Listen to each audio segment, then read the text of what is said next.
complex problem. And just trying to think about how to use these technologies to objectify what we do as much as possible so we could act quicker and we could target the most vulnerable at the right time.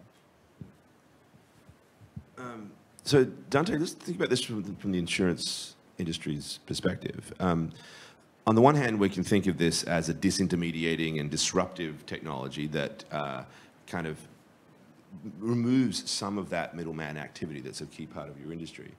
But on the other, it seems, certainly hearing from Andrew as well, that there's always actually new opportunities to insure things and new products that can be built and new forms of insurance. In fact, we can even think about insurance differently. Do you want to sort of just talk a little bit about what you see as the future of your industry and the construct of this? Yeah, so I try to use, when you say disruptive technology, it scares people. And it scares incumbents and it scares established players. Nice, friendly word.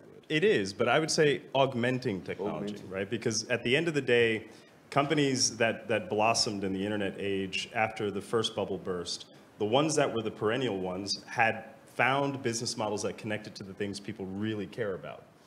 Shopping and Amazon and Uber, these types of firms are pretty enduring because they're doing things in the real world and they've matched that nexus. So I try to describe blockchain as an augmenting technology. Dear Lloyds of London, you've been at this stuff for 330 years. No one's trying to displace you or disrupt you. We're merely trying to augment the things that you would already do, right? So for example, every policy that is filed at Lloyds gets registered in a document called a bordereau. A bordereau is nothing more than an Excel spreadsheet for the best run companies in my industry, but imagine a blockchain-based model that registers those transactions. In the United States, for example, we have $7 billion of unclaimed life insurance proceeds, right? Why? Because the person who bought the policy passed away. They're not the consumer. The beneficiary of the policy doesn't know that it's sitting in a drawer somewhere gathering dust.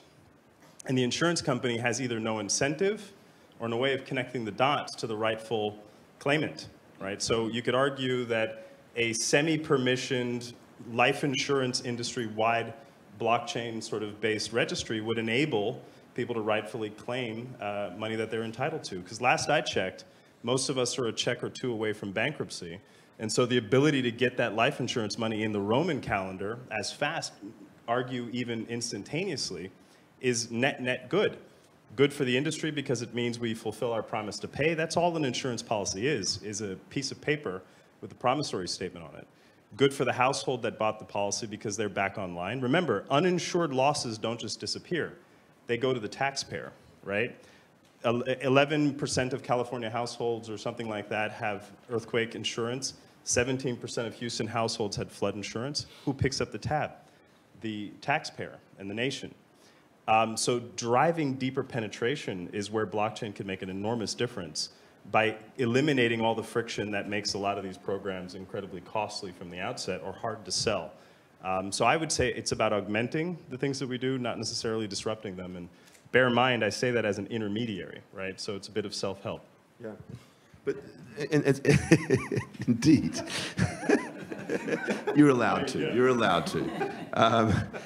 But from the other extreme, right? So we're talking about the insurance companies that still have a role, and the Lloyds